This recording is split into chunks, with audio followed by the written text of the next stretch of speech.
Во следниве минути, почитувани гледачи, разговараме на тема македонските државни символи. Символи на идентификација и себе препознавање. Нашиот однос кон истите и градењето пиетет. Нивната правилна или неправилна употреба и така натаму и така натаму. А за сето ова и околу ова ќе ни помогне еден извонреден познавач токму на оваа тема. Со нас денес во студиото и во ова издание на неделниот магазин добре дојде му пожелуваме на господинот Јован Јоновски. Хералдичар, хералд и председател на Македонското грбословно друштво, историчар, теолог, физичар, автор на неколку научни трудови, професор по физика, член на голем број хералдички, вексиолошки здруженија и така натаму и така натаму. Добре ни дојдовте, господин Јоновски. Благодарам најнапред на поканата и чест ми е да бидам повторно после долго време во просториите на македонската телевизија. Честа е наша, особено кога во следниве денови не очекува прославата на големиот празник на независност на нашата татковина, на нашата земја, 8 септември, кога зборуваме за основните инсигнии, какви што се, да речеме, грбот, знамето и химната. Денес ќе говориме пред се за грбот и за знамето. Хералдиката е една екзактна наука. Што по дефиниција всушност представува истата? Хералдиката е тешко да се дефинира со едноставна дефиниција, затоа што пред се таа е мултидисциплинарна и затоа може да се дефинира на различни начини. Добро, наједноставниот начин можеме да кажеме дека хералдиката е наука за грбовите. Но науката, односно хералдиката не е само наука, под хералдика се подразбира и севкупноста на грбовите, кои се разгледуваат. Понатаму хералдиката го истражува процесот на создавање на грбови, на нивно пренесување, на нивно менување, но исто така и на околностите под кои што се случуваат сиве овие работи, така да, како што спомнав, хералдиката е мултидисциплинарна, може да се разгледува од историска гледна точка, но можно е да се разгледува од правна, од уметничка, значи може да имат повеќе аспекти. Денес сте гостин во студиото на Македонската телевизија во врска со оваа тема како научник. Долги години се занимавате. Хералдиката и вексилологијата е ваша љубов, професија, обсесија, ваше хоби, како што знаете да кажете. Меѓутоа, можно ли е дистанцирање од личната суета, од партиската, од националната, од етничката суета, кога станува збор за една ваква екзактна наука? Без разлика за која наука, луѓето се со многу идентитети. Значи, во еден момент, еден човек може да има многу идентитети. И постои оно наречено хиерархија на идентитетите. Во зависност од тоа како се распределени тие идентитети и многу зависи од надворешните услови, најчесто од социолошките, меѓусебните односи со другите луѓе. Така, например, едно многу интересно истражување, кога на Балканот прашуваат што си ти, обично тоа одма се мисли национално. Додека погоре во Европа, кога ќе го поставите тоа прашање, обично одговорот е по професијата. Значи, повторно станува збор за, секој човек во еден момент има многу идентитети, но на таа хиерархија на идентитети, нашето сваќање тука на Балканот, првиот одговор на прашањето кој си ти или кој е твојот идентитет, доаѓа националниот дел. Може ли да ве прашам кој беше моментот кога доктор Јован Јоновски нурна во хералдиката? Кој беше тој еден инспиративен миг кој значеше трасирање на еден навистина пат достоен за почит? Моментот беше всушност моите студии во Будимпешта. Значи, земја која што има многу поголемо хералдичко наследство од кај нас. Сега станува простата збор за теолошките студии? Да, да. Добро. Почнувајќи од 94 година. И многу подоцна дури се подсетив дека како мал, многу пати сум бил во Полска, каде што имав купувано сликички со грбови, значки со грбови и такви работи, но во еден момент од моето постоење тој дел го имав заборавено и така веројатно повторно кога се видоа тие првите грбови се навратија работите кои што ги имав од раното детство. Иако всушност мојата прва посериозна заинтересираност беше во текот на студиите во Лондон, кога веќе ја купив првата хералдичка книга. И тогаш започнува првиот почеток всушност на мојот интерес за хералдиката, нели на ниво на хоби, а потоа практично првото научно разгледување на хералдиката беше во текот на моите магистерски студии во Нови Сад, каде што еден од предметите ми беше токму хералдика, кај професорот Иван Балта. И јас веќе имав претходно некој искуство нели со хералдиката, но не на некој големо длабоко ниво. И тогаш задачата која што беше за разлика од другите студенти кои што професорот им даваше нешто да нацртаат да видат, ми даде нешто многу посериозно. И фактички од тоа испаѓа мојата на прва студија за грбовите на Македонија. 2018 година докториравте на тема Сонцето и лавот како символи во македонската хералдика и вексилологија. Ова е 10 години претходно. Добро. Шегата на страна. Да се вратиме токму на Сонцето и на лавот. Македонската хералдика се чини има една значајна трага која што влече векови наназад, достојна за почит. Колку беше лесно, колку беше тешко да се нурне, да се приберат сите тие информации, всушност од кои се извори се црпат информациите за македонската хералдика конкретно? Значи, обично традиционално во Македонија кога некој се заинтересирува за хералдика, обично е тоа поради делото на Матковски. Така. Значи, грбовите на Македонија кои што се објавени 70-та година и се реобјавени, фототипно издадени 90-та година, кога фактички започнува тој интерес. Додека кај мене поголемиот дел од информациите ги црпев од странските колеги. Затоа што во почетокот на моите истражувања интернетот се уште не беше во голема употреба и тогаш беше едноставно само од колеги, од нивни лични библиотеки и така натаму. Сега за тие што работат е многу поедноставно, со интернетот многу библиотеки веќе ги скенираат, ги објавуваат, значи се достапни, додека моето прво беше од еден колега во Брисел, кога што бев кај него на гости, и тој беше чека, имам да ти покажам нешто. И ја извади својата книга од 1571, која што не можеше да се отвори, пошто беше толку стара, и ми покажа значи, првиот грб што беше на кралот, односно принцот на Ематија, кралот Македон. Грбот на принцот од Ематија. Од Ематија. Тоа е старото име на Македонија. Значи, зборуваме. Да, ова е од емисијата за Александар Матковски. Јас имав таа можност да проучам оставината на Матковски во Ману. И интересно е што интересот фактички на Матковски започнува некаде 66-та година.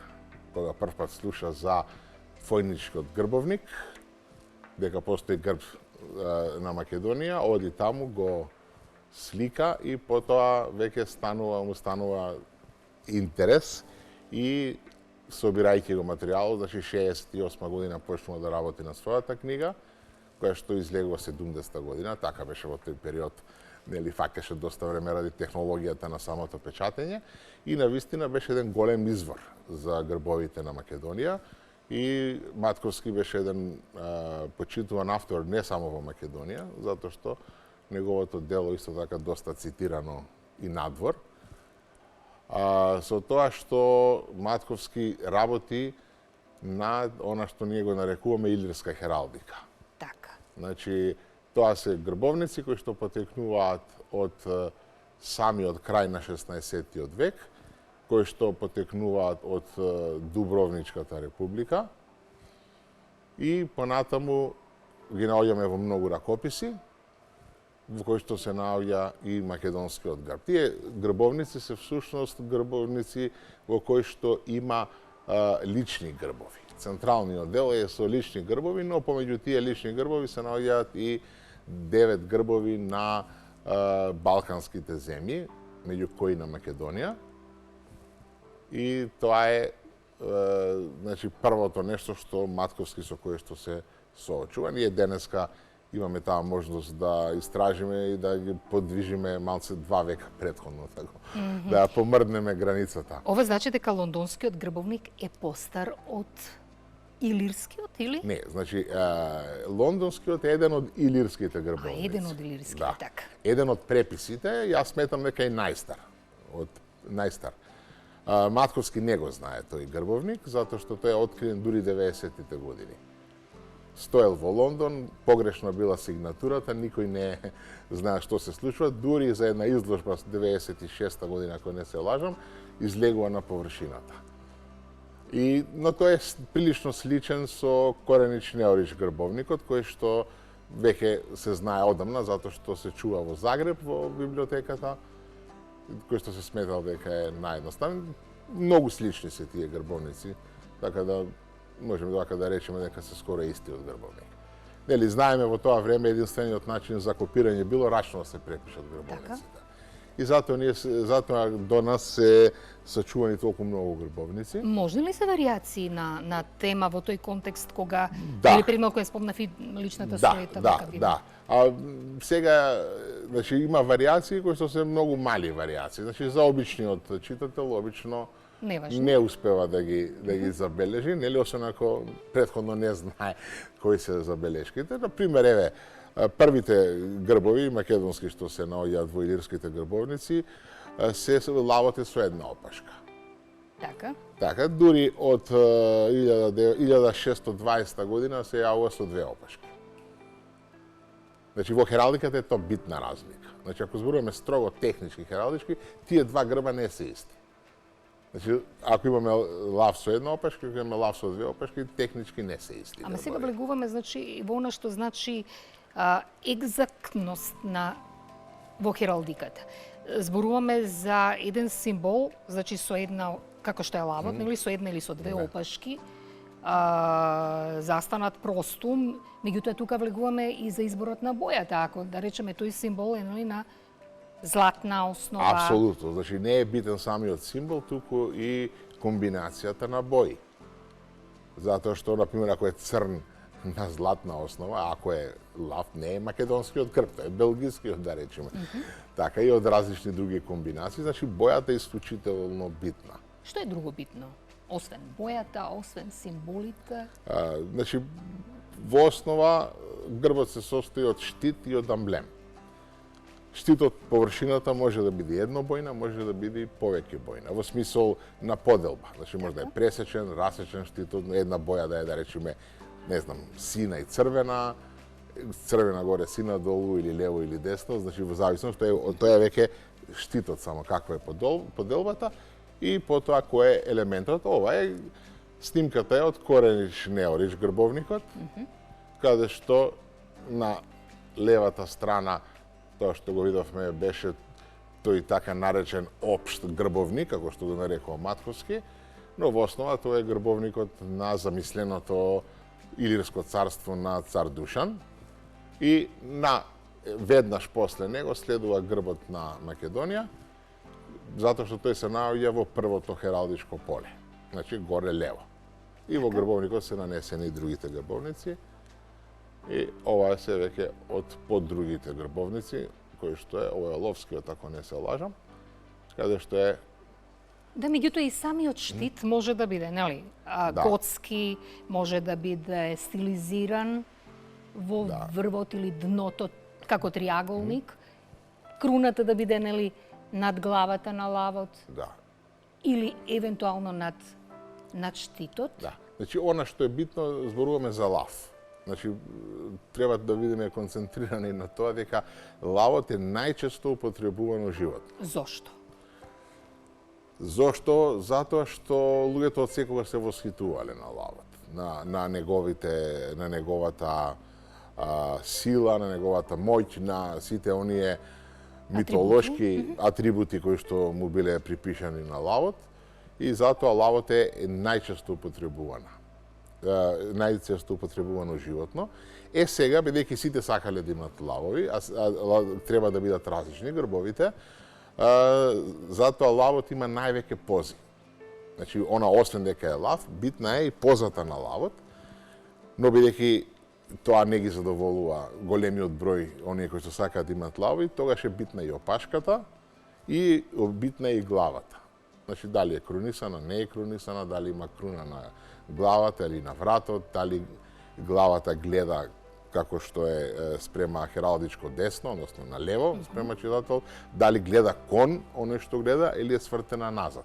Значи, тоа се направени низ историјата многу различни комбинации, за да може да се направат повеќе грбови. Кога зборуваме за денешните државни символи на балканските народи, лавот е присутен само во Бугарија. Но ако земиме историски, особено кога зборуваме за илирската хералдика, постојано се наоѓаат грбот на Македонија и грбот на Бугарија еден до друг со различни бои.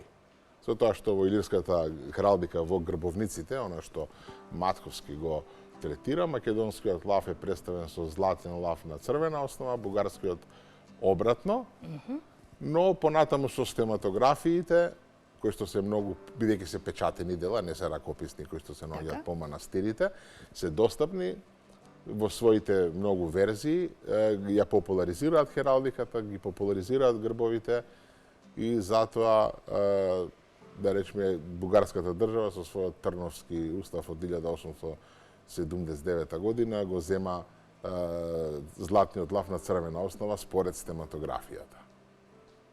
Сега Исто како што и србите го направија претходно, така, затоа што тој бил единствениот извор. Сега некако се приближуваме кон она што би сакала да биде основа на денешниот наш разговор, а тоа е грбот на современата македонска држава. Односно, грбот кој датира од 1946 година. Дали всушност македонскиот грб е по хералдичките закономерности, господине Јоновски? Не, македонскиот грб не е според хералдиката, она традиционалната европска, туку е правен во рамките на социјалистичкиот израз. Значи е направено по урнекот на советскиот грб, кој што е направен 1922 година. Ова е третиот грб. Така? Третиот грб кој што фактички од август 1947 година се користи. Значи првиот грб, наједноставниот е каде што сонцето е многу поголемо, планината е многу мала и потоа во еден период обстојува една верзија помеѓу овие два и од август 1947 година се користи овој грб, нели, со звездата петокрака. А ова е веќе... Ова е новиот, да, од 2009 година. Вие направивте една вистинска хронолошка, би рекла, анализа и осврт во списанието Хералд во 2019 година. Анализата е правена многу порано, нели? На целиот оној процес што ги пратеше предлозите, собраниските расправи, комисиските расправи, донесувањето на законот, амандманите на истиот, односно законот или недонесувањето, така, на законот за државните символи. 92 година.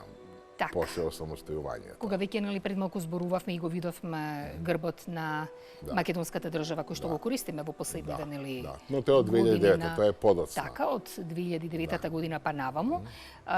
Со едноставно отстранување на петокраката од истиот, меѓутоа повторно истото решение кое што во едно интервју имате кажано дека грбот не го представува народот, граѓаните што се во таа земја, туку дека грбот ја представува државата, односно сопственикот на сопственикот на земјата, да кажеме. Во овој случај државата е сопственик на земјата. Точно така.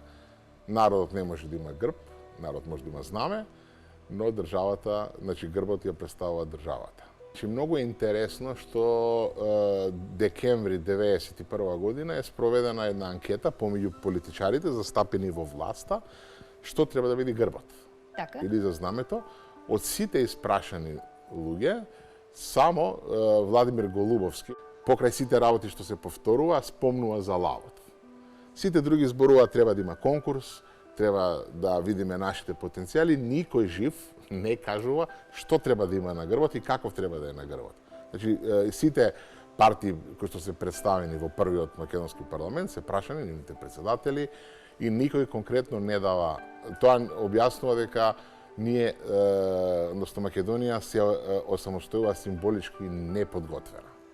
Затоа што Словенија и Хрватска дента пред да го прогласат осамостојувањето, го прогласуваат знамето. Знаејќи колку е тоа битно, додека кај нас тоа не се случи. Во овој контекст, значи ли тоа дека мора да се консултираат хералдичари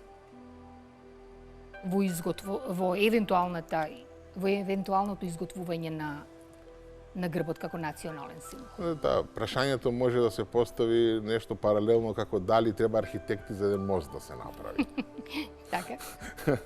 Мислам, тоа е едно прашање. Значи, прашањето е следно. Значи, сите држави во Европа, можам да зборувам, дека до Втората светска војна своите грбови ги правеле конкретни, значи се знаело, имало хералдичари кои што ги правеле. Дури 45-та година првпат се јавува прашањето за конкурс. Тоа го прави Италија, затоа што сакајќи да излезе од своето фашистичко минато, затоа ги укинува сите символи претходно и се бара некој нов символ кој што ќе ја прекине традицијата. И тогаш се дава на конкурс. Значи, колку е вообичаено менување на државните символи, државните инсигнии? Значи, символите државни се менуваат кога ќе има некоја огромна промена во самото општество. Значи, ама тоа не е промена на политичката партија. Туку на вистина, например, кога ги гледаме, ние грбовите, ајде да речеме, на балканските земји, ние имаме 3 периода. Првиот период е на воспоставување на самите земји до 40-та година, што е период каде што балканските земји ги формираат своите држави и ги имаат своите грбови. Потоа имаме социјалистички период, каде што грбовите се заменети со социјалистички. Значи, тоа е таа промена за да се покаже промената во општеството. И потоа 90-та година, кога сите тие земји си ги враќаат, тие што имале претходно, Така. ги враќаат своите претходни грбови, а тие што немале, измислуваат некои нови, да речам, освен Македонија. Одовде имаме или немаме однос и пиетет кон грбот? Па и знамето како... Веројатно, ако сме имале, тоа ќе сме го средили на време. Значи, 91-92 година, кога се обидуваше првиот парламентарен состав да дојде до решение, на 11 август се донесе химната и знамето. Грбот се остави уште малце да се додоговорат партиите. И тоа трае. И тоа траеше. И трае.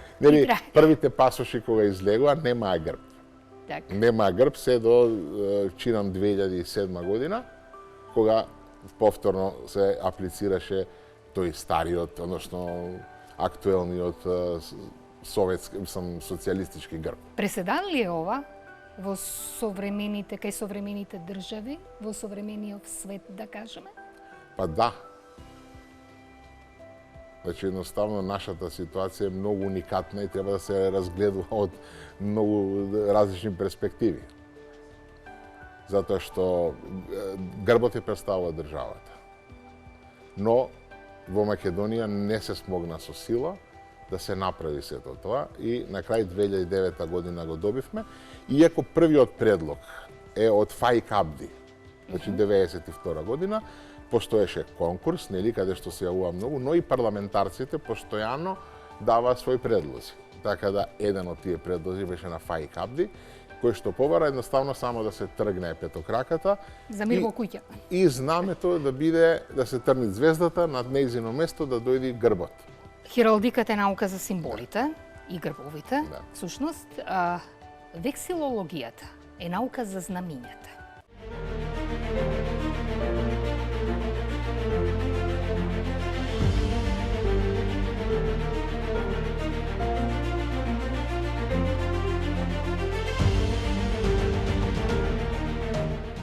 Господине Јоновски, полесно е се чини кај знамињата и кај знамето, затоа што со знамето се идентификуваат луѓето. Да.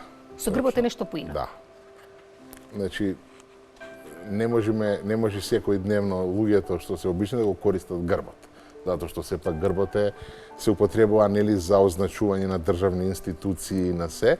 Друго, додека знамето е многу по друга варијанта, многу земји пропишуваат и народно знаме. Така. Кај нас нема, едно е државното знаме, но може да се употребува од разни луѓе, затоа што употребата на знамењата во вексилологијата се дели на официјална употреба и на лична употреба. Значи, лична употреба се она што е од свадби, од домашни, од спортски настани, кој што протоколот, кај што не е дефиниран протоколот, освен, нели, дека не треба да се унижува знамето. Значи, не сме да се гази, не сме да се пали, не сме на друг начин да се унакажува знамето, додека другата употреба е нерегулирана во приватната сфера, додека употребата на знамето во јавната сфера е дефинирана со Законот за употреба на грбот, знамето и химната. И тука се занимава тој закон со прашање на тоа како се поставува знамето, што сме и што не сме. Колегата Коста спомена неколку работи. Јас сакам само да дополнам две работи околу Можне битни во процесот, околу погрешната употреба на знамето. Сега еве доаѓаат избори. Така. И една од најгрешките која што најчесто се јавува е кога знамето го користат како чаршаф. Ќе го стават на маса или ќе го залепат на маса. Значи тоа е нешто што знамето не треба да се користи во таква, да се употребува на тој начин. Значи како прекривка на масата. Често пати тоа го гледаме и кај политички партии, кои што на своите пресконференции го чинат истото, но тоа не е добро. И понатаму исто така се случува често кога во затворена просторија, кога се поставува знамето, да едниот крај допира на земја. Исто така е нешто што не смее да се случи. Тоа сме го гледале и во официјални пригоди и кај премиерот и кај претседателот на разни насни кај што едноставно долниот дел од знамето е на земја. Тоа е нешто што традиционално се смета дека тоа го погани знамето кога ќе се допри до земја. Истото е она што се спомна, нели, кога може да се прекрие ковчег со знамето, но не сме да допре земјата и никако не сме знамето да заедно со ковчегот да се спуштат во гроб. Да. Коста зборуваше за општинските знамиња. Каква е состојбата со општинските грбови? Состојбата е иста како со државниот грб.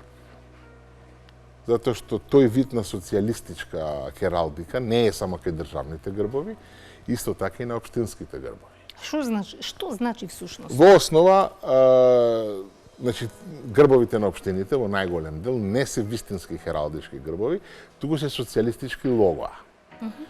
Во тие социјалистички логоа, повторно по советскиот урник, се поставуваат придобивките во заработните луѓе, тоа се најчесто за пчаници, фабрички, оџаци и за селаните, значи тоа се земјоделски производи, најчесто жито или некои други работи.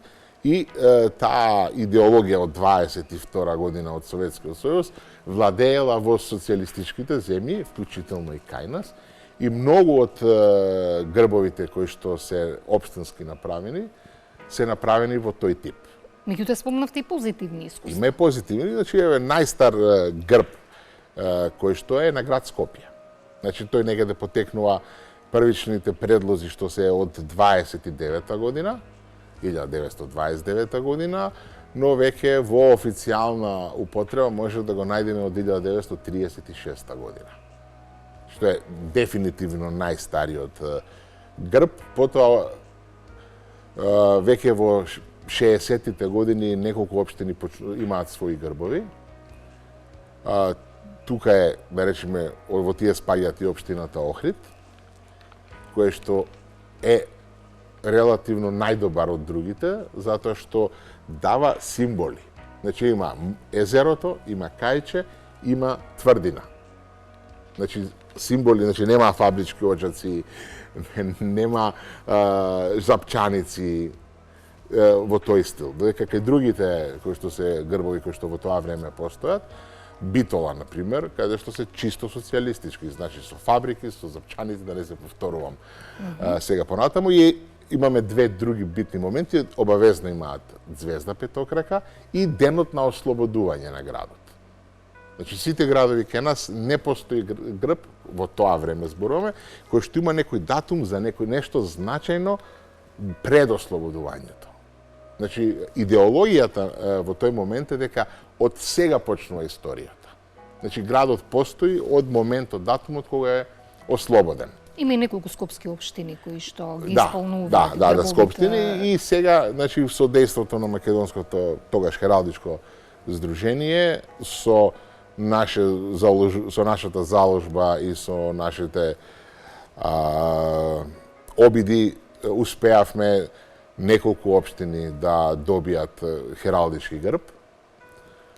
Но интересно е, например, еве, општината Свети Никола имаше грб и после 4 години, кога се смени власта, го вратија стариот, не хералдички грб. Имаме и такви примери, за жал. Значи, во последниве, тоа е нашата, да речем, условно земена офанзива беа 13 и 14 година, 2013-2014 година, и од тогаш има едноставно застанување. Ние учествувавме, малце ја размрдавме ситуацијата, во тој смисол затоа што голем дел од конкурсите бараат да има грбот да биде хералдички. Ние неколку пати учествувавме во неколку грбови како комисија, но нашите предлози воопшто никогаш не беа земени во предвид. Значи беа фала, добро, супер. Потоа во образложување пред општината стојат нашите имиња. Да, беа тие, ги консултиравме. Зашто не слушна е нешто друго, но се дојде до еден таков модус вивенди. Ке не прашаат, знаат дека треба да не прашаат, ама на крај нема да направат ништо од сето тоа. И затоа имаме состојбата каква што има. Да, затоа, за жал, најголемиот дел од општините, прашањето за грбот го сметат само како уште една јавна набавка. Значи, некој треба да земи пари. И зашто даваме на други, кога можеме да дадеме на некој наш? Ова е навистина мощна широка тема и за хералдиката и за вексилологијата.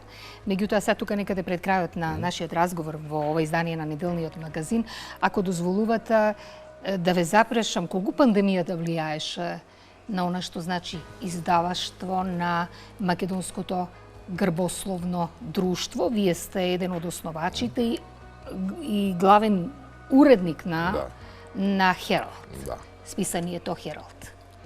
Списанието Хералд, првиот број излезе 2005 година. Први не одеше на 2 години, па на 1 година, сега веќе один 2 пати годишно. Така. Пандемијата делува позитивно, затоа што скоро сите наши напори се веќе кон создавање на научни трудови поврзани со хералдиката, весологијата, фалеристиката, поврзана со Македонија. Веќе година и пол немаме никакви средби, барем неофицијални. Така, сето тоа е онлайн со протоколите кои што и денес ги почитуваме. И во времето кога можеше да речеме во угостителски објекти, но тоа беше повеќе на ниво на дружење, на разменување на искуства, но оние предавања кои што ние така, и работилници. Да, предавања и работилници не можевме да ги одржиме и затоа повеќето се концентриравме на овој дел. И она што значи истражувачка работа, и она што значи издаваштво, потикнување на други луѓе, особено еден аспект кој што сега се обидуваме да го поттикнеме и успеваме, барем првите работи, првите чекори, се генеалогијата. Значи, тоа е наука за родот, за семејните стебла, семејните грбови. Во нашиот последен број имавме една, првата статија од тој облик. Очекуваме во овој број да имаме уште друга и ќе се обидуваме, барем тоа е нашата цел, да охрабриме што е можно повеќе луѓе од Македонија да поработат на своето генеалошко дрво, на своите предци и да се обидуваме да објавуваме такви статии со што би го охрабриле уште повеќе луѓе, затоа што историјата во најголем дел не е она историја што ние ја учиме во школа, за големите кралови, за големите битки. Поголемиот дел од историјата е токму тоа, семејната историја. Она што ни е блиско, затоа што тоа е она што го прави нашиот идентитет. Кој бил дедо ми, кој бил прадедо ми, што работиле, кој бил татко ми, настани многу се побитни отколку што правеле партизаните 41 или не знам, некој друг голем војсководец пред 4-5 века. Секоја чест, нели, на тој дел од историјата? Апсолутно, ама тој дел ни е познат, тој дел може да го најдеме. Она што обичниот граѓанин не успеа да дојде до таа информација е како народот живеел. Значи, како живеела баба ми, како живеел дедо ми, со кои проблеми се соочувал, кои биле неговите радости, нешто кое што претходно нашите генерации многу дава значење. Например, по старите луѓе, кои што успееме да ги најдеме, сите тие ги знаат своите втори, трети, четврти братучеди. За жал, денеска живееме во време кога луѓе повеќе од дедото не знаат ни кои биле, ни како се викале. Прв концентричен круг околу нас. Да, и отприлика некој може би први братучеди и толку. Ние се обидуваме, значи, да ги охрабриме луѓето да се занимаваат со генеалогија. До сега во Македонија нема некои такви истражувања. Има неколку книги на поединци кои што се, но апсолутно тоа не е доволно и ние се обидуваме да ги охрабриме луѓето да го направат тоа, оставаме простор ако е тоа нормално доволно добро направено, затоа што е со уредувачки одбор кој што е интернационален, меѓународен, сите статии поминуваат двојазично е списано. Двојазичен, да, на македонски и на англиски, затоа што тоа ни е целта да биде достапна. Сега ако не е на англиски, само ако е на македонски, ќе биде за многу мал дел од луѓето пристапно. Тоа е афирмирање и на македонската хералдика, македонската вексилологија, генеалогија, како што спомнавте, меѓутоа на македонската култура, на се она што значи македонски дух и македонска вредност на крајот на краиштата. Апсолутно, тоа е целта на здруженијето, е покрај истражувањето е промоцијата. И мислам, јас се занимавам со ова 20 години. Тука дори може и малце повеќе. И односот кон целата работа е прилично променет во овие 20 години. Значи, благодарение на моите активности и активностите на моите колеги кои што се и навистина се обидуваме се повеќе и повеќе да ги освестиме луѓето за работи кои што пред 20 или 30 години бе едноставно тотално сосема непознати. Годи фактот, би рекла, што и вие, како председател на Македонското грбословно друштво и останатите ваши колеги, спомнавте пред малку, сте навистина етаблирани како имиња на она што значи меѓународна, интернационална или, ако сакате повеќе, па дури и светска хералдичка и вексилолошка сцена, ако може така да се изрази. Значи, нашето здружение е член на меѓународните организации што се и за хералдички генеалошки друштва и за вексилолошки друштва. Се обидувам колку што имам можност да посетам некои од конгресите, кои што се случуваат во целиот свет. Тоа е многу скап спорт, за жал. Сум исто така член на Меѓународната академија по хералдика, придружен член сега за сега. Член имаме ние сосема убава соработка со околните здруженија. Така, член сте на управниот издавачки одбор, нели, на списанието, бугарското списание Херолд. Да. За жал, заглавија на пред 10 години на третиот број заглавија се обидуваат сега да мрдне малце работата повеќе. Ние сме стигнати Ќе годат вашите искуства. Да, ние сме стигнати до, работиме на 17-тиот број. Друг некој што објавува такво списание од Хрватска, со кој што имаме многу убави средби. Пред пандемијата јас сигурно еднаш годишно оде во Загреб, имав своји предавања. Председателот на Хрватското здружение, кој што е моментално и председател на Светската асоциација за векселолошки здруженија, беше кај нас на гости. Тие исто така објавуваат списание, кој што е исто на хрватски и на англиски. Поредовно е од нашето, но со помал обем и е повеќе како магазин. Значи, не се помалку имаат научни статии, дека ние во последните А не вака ексклузивно и убаво. Да. Како што го личи. Да. Би рекле старите. Така. Господин Јоновски, благодарам што денес бевте гостин во ова издание на неделниот магазин. Може би само гребнавме по површината на се она што значи државни инсигни, државни символи. Во некоја следна пригода, може би, малку повеќе. Ке говориме, нели, за она што значи ваш авторски труд, научно-истражувачки труд собран во трите ваши книги. Да, и во многу статии. И во многу статии. Да се видиме за добро. Благодарам за поканата. На крајот на краиштата, знаете како велат, може да ви се допаѓаат или да не ви се допаѓаат државните символи, меѓутоа тоа е наше лично право. Меѓутоа сепак останува онаа другата страна.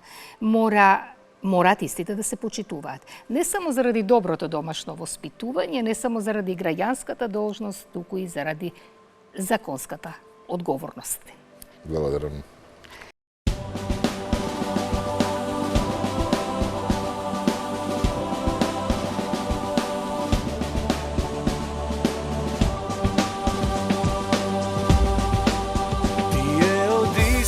И тие од запад, сите си го фалат своето. И јас имам со што да се фалам, имам право да го кажам моето, имам право да го кажам моето. 2 милиони семејството ми брои, браќа и сестри, а не сме иста крв. Во Македонија сите сме си своји, кај да одам за браќање сум прв. Од ова знаме имаш свое место, а ти кога можеш намини. Од ова знаме кога немаш каде, тука сите сме ти роднини. Од ова знаме. Некогаш тажен што не се помое, високи сметки, а мали пати